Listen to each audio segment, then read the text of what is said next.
ரொம்ப பழமையான முதல் ஒரு கொண்டாடப்பட்ட ஒரு பண்டிகைன்னா பொங்கலாக தான் இருக்கணும், இருந்தே ஆகணும். பொங்கலாக தான் இருந்து வந்திருக்கு. 1000 2000 வருடங்கள் முன்பிருந்தே உழவ திருமகனின் குடியான பெருங்குடி மக்களின் புது பானையில் பொங்க வச்சு கொண்டாடி, அந்த காலத்தில் இனிப்பு பொங்கல்லாம் சர்க்கரை கண்டுபிடிக்கப்படாமல் இதில் பனை மரம் தென்னை மரம் அந்த அந்த வெள்ளைக்கட்டிகள் இனிப்பு பொங்கலில் நான் படித்த புத்தகத்தில் அந்த பூசணிக்காய், மஞ்சள் பூசணிக்காய், அரசாணிக்காய்னு சொல்லுவாங்க, ஆரோக்கியமான பொங்கலாக செஞ்சு சீச்சிட்டு அதை உள்ளே போட்டு கிண்டி ரொம்ப அசத்தலான பொங்கல் கொண்டாடி வந்திருக்காங்க. இது மாடர்ன் டேஸில் இங்கே நாமெல்லாம் அவர்களோட உரிமையை பறிச்சுக்கிறோம். இது ஏழை குடியானவர்களின் விவசாயிகளின் பண்டிகை. அவங்க நல்லா வாழணும், அவர்கள் வாழ்வுரிமை பாதுகாக்கப்படணும். வழக்கமாக பொங்கல்லாம் பார்த்தா 13 படம் 12 படமெல்லாம் வரும். அந்த நான் கஷ்டப்பட்டு வந்துக்கிட்டு இருந்த காலகட்டங்களெல்லாம் எல்லாம் நிறைய படங்கள் வரும். அந்த விதத்தில் நீங்கள் பொங்கலுக்கு வந்திருக்கணும். கண்டிப்பாங்க சார். ஏன் வரல? ஐயா தலைவர் படம் இது வருதுன்ட்டு, பெரிய 2 படம் வருதுன்ட்டு வரல. இல்லைன்னா கண்டிப்பாக பொங்கல் வர மாதிரி தான் இருந்தது. எப்போவுமே நீங்கள் பின்னாடி நிற்கணும். எது முந்தைய நம்ம கையில் இல்லை. நீங்கள் ஏன் பின்னாடி இப்போ இந்த நல்ல தேதிகளை உபயோகப்படுத்தியிருக்கலாம். கண்டிப்பாக சென்சார் வாங்கிட்டோம். அந்த வகையில் எனக்கும் மன கஷ்டம். விஜய் படம் வந்து என் குடும்பத்தோடு போய் பார்ப்பேன். முதல் ஷோ இல்லாட்டி முதல் நாள் பார்த்துருவோம். குடும்பத்தோடு மொத்தமாக பார்ப்போம். முதல் நாள் பார்த்துருவோம். அந்த வகையில் இது ஜனநாயகன் பார்க்க முடியல. அதில் பல அரசியல் இருக்குது. அதை இங்கே பேச விரும்பலை. இது இவர்கள் சும்மா வாங்க வந்து அந்த பச்சரிசி 2 கிண்டிட்டு போங்கன்னு சொன்னார். இங்கே வந்தால் உலகத்தில் உள்ள அனைத்து மீடியாவும் வந்திருக்கீங்க. அது சல்யூட்டும். பெரிய அளவுக்கு செலவு பண்ணி பண்ணுறாரு. முதல் தயாரிக்கிறாரு, இயக்கமும் செஞ்சுருக்காரு. சரவண சுப்பையோட நடித்த எல்லாம் எனக்கு பாக்கியம். இல்லை நடிகர் தினேஷ் சொல்லணும்னா ரொம்ப எளிமையானவர். அவர் இந்த சினிமாவுக்கே ஃபிட்டாகாத ஒரு மனிதர். அதாவது யதார்த்தம். குழந்தை சார். நம்ம விக்ரம் இருப்பார். ஆனால் இன்னும் ஒரு விக்ரம் மாதிரி. அதாவது உள்ளுக்குள்ளே ஒன்று வெளியே வச்சுட்டு பேசாது. குழந்தைய விட குழந்தை. ஆமாம். இப்போ வந்திருக்க வேண்டியவர் அந்த மதுரையில் பாரஞ்சித் படத்தில் ஒரு கெட்டப்பில் இருக்கனால வெளியே வரலன்னு சொன்னாங்க. உங்களை சந்தித்ததில் மகிழ்ச்சி. நீங்கள் ஏதோ கேள்விகள் இருந்தால் கேட்கலாம். அந்த கருப்பு பல்சர், கருப்பு சூர்யா படத்தில் நடிச்சிருக்கேன். அதுவும் இதுவும் கருப்பு பல்சரு. அது கருப்பு சாமி. ஜனவரி 30 ரிலீஸ். ஜனவரி 30 வெளியீடு. அதுக்காக நான் காசை வச்சுக்கிட்டு இருக்கிறேன். பொங்கல் தான் வந்து பார்க்கறதுக்கு நிற்பான். ஜனவரி 30 பார்க்க வேண்டியது தான். Okay sir. ஆமாம், அதையெல்லாம் சொல்லிட்டீங்கல்ல. ஆமாம், அது சொல்லிட்டாங்க. பிஆர்ஓ சொல்லிட்டாங்க. திருப்பி சொன்னால் அவங்க திருப்பி அடிக்க வந்துடுவாங்க. சொல்லிடுறேன் சார். ஜனவரி 30 படம் தயாராக இருக்குது, ரிலீஸ் ஆகுது. அனைவரும் எல்லாரும் வந்து பார்க்கணும். சார் எதனா கொஸ்டின் தான் கேளுங்க சார்.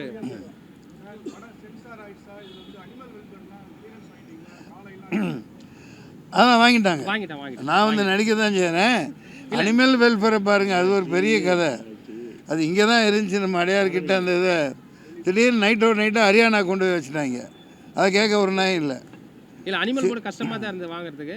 அப்புறம் படம் பார்த்துட்டு கொடுத்தாங்க. ஜல்லிக்கட்டு சம்பந்தமான கதை இல்லைப்பா.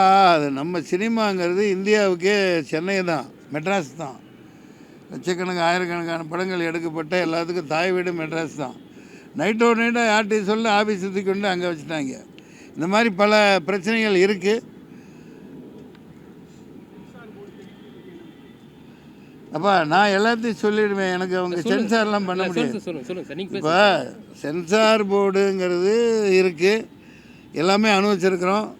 வாழ்க ஜனநாயகம்னு ஒரு படம் நான் எடுத்து 94 95 3 தடவை கொண்டு போயிருக்கேன் பெட்டி. இங்கே அவர் பேர் என்னப்பா, ஞான ராஜசேகர் கொடுக்க மாட்டேன்ட்டார். இத்தனைக்கும் என்னடா இது, அவர் கூட பெரிய சண்டை. என்னமோ இன்றைக்கி தான் இல்லை, ஐஏஎஸ் ஆஃபீஸர் தானே வைப்பாங்க. அப்புறம் என்ன விஏபி சும்மா ஆனா ஒன்றா படித்து அஞ்சாங்கலை பழமாக போடுவாங்க. ஐஏஎஸ் தான் அவங்க. மாட்டேன்ட்டாரு. நான் 3 தடவை ஒரு வருஷம் அலைஞ்சேன். வாழ்க ஜனநாயகன்னு படம். பொட்டி அப்போலாம் வந்து டிஜிட்டல் கிடையாது, பெரிய பொட்டி, 7 பொட்டி 6 பொட்டி ஆக்கி அந்த ரீலை தூக்கிட்டு ஏர் இண்டியா, அப்போலாம் ஏர் இண்டியா ஒன்று தான், டிக்கெட் போட்டு கொண்டு போனேன். அப்புறம் 2 தடவை டிக்கெட் வேணான்ட்டாங்க. இப்போ யூஸ்வல் பேசஞ்சர்னு அவங்க விட்டுருவாங்க. இப்போ தான் ஏகப்பட்ட ரேட்டு. அங்கே சென்சார் அப்படி போய் 3ஆவது தடவை அங்கே போய் சாரா, இவங்க சென்சார் ஆஃபீஸர் சாரான்னு ஒருத்தங்க உட்காந்துருந்தாங்க. இனோமி உங்கள் கவர்னரோட சிஸ்டர்னா பாத்திமா பிவி. ரிவைசிங் கமிட்டியில் ஃபைனலுக்கு போயிட்டு நான். அதெல்லாம் தேவையில்லை, நீ என்ன சொல்லுவாங்க, பாம்பே போக சொன்னால் அங்கெல்லாம் போகல, ஒட்டியை தூக்கிட்டு அங்கே போயிட்டேன். நான் அவங்க கவர்னர் பாத்திமா பிவியோட சிஸ்டர் தான். பார்த்துட்டு இதில் என்ன இருக்குதுன்னு போட்டு கொடுத்துட்டாங்க. சில நேரத்தில் போராடணும். சென்சார் போர்டுன்னா அப்படி தான். 50 லட்சம் வாங்கினதா விசாலெல்லாம் குற்றம் சொல்லியிருந்தார் கொஞ்சம் வருஷம் முன்னாடி. 2 கோடி 1 கோடி இப்படிலாம் பாம்பேலாம் கம்ப்ளைண்ட் வந்திருக்கு. பல சென்சார் ஆஃபீஸர்கள் வாங்கிட்டெல்லாம் அந்த டயத்தை யூஸ் பண்ணிட்டு ரிலீஸ் பண்ணியிருக்காங்க. நீதிபதிகளே அப்படி இருக்கீங்களா, அப்புறம் சென்சார் போர்டில் என்ன இருக்காமல் இல்லாமல் இருப்பாங்க. இது எல்லாம் நடக்கிறது தான். இது எல்லாம் அரசியலில் சகஜமாப்பா அப்படின்ற மாதிரி எல்லா துறையிலும் இருக்குது. சொல்லுங்கள் சார். ஆமாம் சார். ஆனால் இப்போ வந்து அது பயன்படுத்தி வாத்தியார் படம் வருது, வாத்தியார் வருது, டிடிஜி வருது. ஆமாம் சார். நீங்கள் இந்த படத்தை கருப்பு பல்சரை கொண்டு வந்துருக்கலாம். ஏன் நீங்கள் அதை முயற்சி பண்ணலையா? இல்லை சார், அது நான் பெரிய நிறுவனம் தான் அந்த படத்தை ரிலீஸ் பண்ணுறாங்க. அவங்க அட்வைஸ் எனக்கு டேட் அவங்க அனௌன்ஸ் பண்ணி. ஆமாம் சார், பெரிய லாக் பண்ணிருக்காங்க. தியேட்டர் வித்துட்டாங்கப்பா. அவரை பற்றி கவலை விற்கலையா? பெரிய நிறுவனம் ரிலீஸ் பண்ணுறாங்க. அவங்க டேட்டு வந்து எனக்கு இந்த டேட் லாக் பண்ணியிருக்காங்க. அதை அவங்க பார்த்துக்குவாங்கப்பா. எல்லாம் மேலே இருக்கவன் பார்த்துக்குவான். நடிகர் வந்து அட்டகதி தினேஷ் வரலங்கிறது காரணம் சொன்னீங்க. ஆமாம், அது வந்து இந்த அவர் நடிச்சு கதாநாயகன் நான் நடிச்ச இந்த படத்துக்கு பொங்கல் விழா கொண்டாடுன்னு சொல்லியிருக்கீங்க. ஆமாம் சார். ஏன் வரல? இல்லை உண்மையாக சொன்னாரா இல்லை நீங்கள் அதுக்கு அவருக்காக நீங்கள் சொல்கிறீங்களா? இல்லை உண்மையாக அவர் பேசினார். ஷூட்டில் பிஸியாக இருக்கார். அவர் வேட்டுவோம்னு ஒரு படம் கொஞ்சம் பெரிய, அதாவது அந்த படத்தில் கொஞ்சம் கெட்டப்பில் இருக்கார். வேற ஒரு அவர் சொன்னது என்னன்னா, உங்ககிட்ட தெளிவாக சொன்னார். அவங்ககிட்ட நான் சாரி கேட்டது சொல்லுங்கள், கண்டிப்பாக நான் வந்து ப்ரெஸ் மீட், ஆடியோ லான்ச் எல்லாத்தையும் கலந்துக்கிறேன், அவங்களுக்கு தப்பாக நினைக்க வேணாம்னு சொல்லுங்கள். இன்றைக்கி நான் வடம் சடனாக பிளான் பண்ணுது. ஏன்னா எனக்கு இந்த பெரிய நிறுவனம் ரிலீஸ் தேதி கொடுத்துட்டாங்க, 30ல் நீங்கள் வந்து அவனை பாவம் கஷ்டப்பட்டு எடுக்கிறாருப்பா. அவரை ஏப்பா போட்டு என்ன வேணா கேளுங்கப்பா, நான் பதில் சொல்லிக்கிறேன். இவர் குழந்தைப்பா.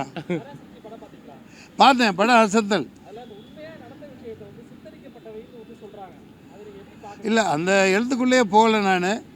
படம் வந்து அந்த நோக்கமும் சரி. இந்த காலகட்ட இளைஞர்களுக்கு அந்த இந்தி எதிர்ப்பு போராட்டம், திராவிட கழகங்களின் அந்நாளைய போராட்டம், அந்த அப்படியே நெருப்புக்கு பலி கொடுத்தாங்க. 100-200 பேர் சுட்டு கொல்லப்பட்டாங்க. இப்போ வந்து அதை காங்கிரஸ் அது இதுன்னு சண்டை பண்ணிகிட்டு இருக்காங்க. அது காலம் வரலாறு. சுதந்திரம் வந்து வாங்கையில் எல்லாம் ஒரே ஒரு கட்சி தான் இருந்தது, தேசிய காங்கிரஸ் தான் இருந்தது. அப்புறம் பிரிஞ்சு போனவுடனே அந்த இந்திய திணிக்கையில் தான் கிளர்ந்து எழுதுகிறாங்க. அந்த இதில் அவ்வளவு காட்டப்படாட்டியும் ஒரு 10 விழுக்காடு தான் காமிச்சிருக்காங்க. அதுக்கே சென்சார் ஏகப்பட்ட கெடுபிடி பண்ணியிருக்கு. ஆனால் முழுமையாக 5-6 தடவை நான் அழுதேன் அந்த படத்தில். அந்த நேற்று நான் பார்த்துட்டு வந்தேன். அதெல்லாம் ஒரு சினிமா. அந்த பல பேர் வெளியே வரையில் எப்படி இருந்துச்சு அந்த கேள்விக்கெல்லாம் உட்படுத்தக்கூடாது. அது ஒரு சரித்திரம், அது ஒரு பேட்ரியாட்டிக் ஃபில்ம். ஹேட்ஸ் ஆஃப் எந்திரிச்சுன்னு வணக்கம் சொல்லணும். சுதா கோங்கரா ரொம்ப அசத்தலாக பண்ணியிருக்காங்க அந்த படத்தில். இது வேறு இதாக இருந்தாலும் சொல்ல வேண்டிய கடமை. நல்ல வேலை. அதர்வா அசத்தலாக பண்ணியிருக்க அந்த பையன். அப்படியே அந்த காலகட்ட இளைஞனை காட்டுது. சிவகார்த்திகேயனுக்கு தீனி பத்தலை சொல்லப்போனால். அந்த போராட்டங்களில் ஒரு 5% தான் சிவகார்த்திகேயன் பங்காக இருக்குது.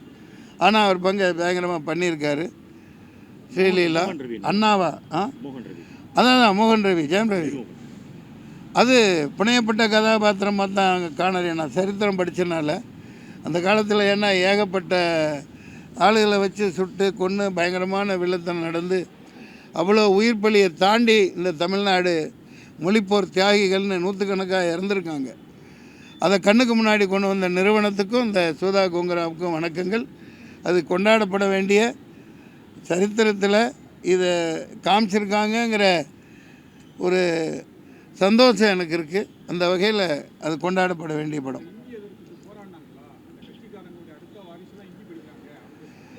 அது வேறங்க காலகட்டம் மாறுதில்லைங்க. அதுலேயே படத்தில் ஹிந்தி, அதாவது இந்தியனுக்கோ ஹிந்தி தாய்மொழியாக கொண்டவர்களுக்கு எதிரிகள் கிடையாது. அப்போ பேசப்பட்ட வசனங்கள்லாம் பல அறிஞர் அண்ணா இது வேஷம் பார்க்க முடியாது. சரியான கேள்வி கேட்டீங்க. ஹிந்தி 1000 தான் இருந்தாலும் என் தமிழ் தாய் அன்னை தமிழன்னை என் தாய் தமிழன்னை. ஹிந்தி எனக்கு சித்தியான்னு கேட்டாங்க. சித்தியா இல்லை வேறு ஒரு வார்த்தையெல்லாம் சொல்லக்கூடாதீங்க. அதனால் இப்போது என்றைக்குமே அதுதான். ஜவஹர்லால் இறந்ததுக்கப்புறம் 64 மிகப்பெரிய மறுபடியும் அந்த ஜவஹர்லால் இறந்துட்டாருன்னு போட்டு மறுபடியும் அது கிளப்பி விட்டாங்க ஆள்றவங்க. அதில் தான் அதிகமான உயிர் பலியானது. அது தொடரணும். இருமொழி கொள்கை தான் தமிழ்நாட்டுக்கு எல்லாமே. இப்போ காலையில் என்ன சொல்லியிருக்காரு, நேற்று மகாராஷ்டிராவில் சிஎம்ஏ வந்தால் தொடப்பக்கட்டையில் அடிப்பேன் அப்படின்னார். பார்த்தீங்களா, ஹெட்டிங்கில் போட்டிங்கள்ல. இத்தனைக்கும் மகாராஷ்டிரா ஹிந்தி 99 விழுக்காடு பேசப்படுற இடம். பட் அவன் மராத்வாடா மராட்டி. आमच्या भाषा मुंबई मराठी है, हिंदी नहीं मनात. அதே மாதிரி பஞ்சாபி. இது பல குடிகளின் யூனியன் சங்கமம் தான் இந்தியா.